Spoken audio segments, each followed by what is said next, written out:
Cabrera বিদায় নেবে এ সবটাই কি ফাঁকা বলি? কারণ কাবরেরাই তো থেকে যেতে পারেন বাংলাদেশের ডাগআউটে।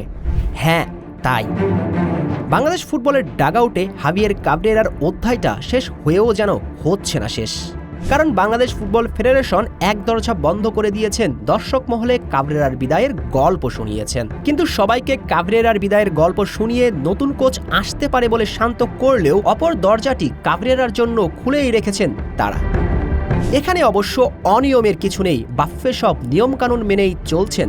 নিয়মতান্ত্রিক বাফুফের জন্য করতালি। আচ্ছা, প্রশ্ন হচ্ছে কিভাবে কাবরেরার জন্য দরজা খোলা রেখেছে বাফুফে?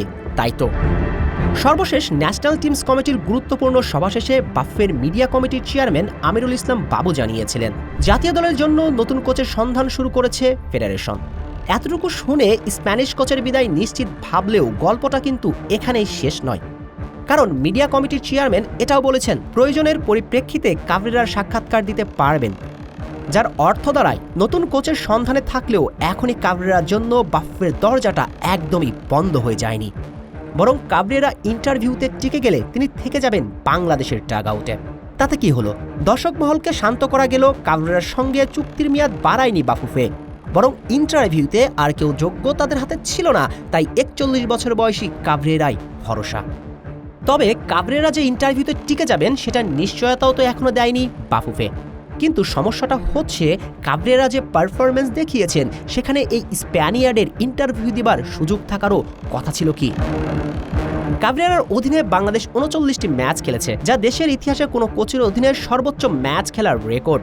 কিন্তু এই দীর্ঘ সময়ে কাবরেরার জয়ের হার মাত্র 25.47%।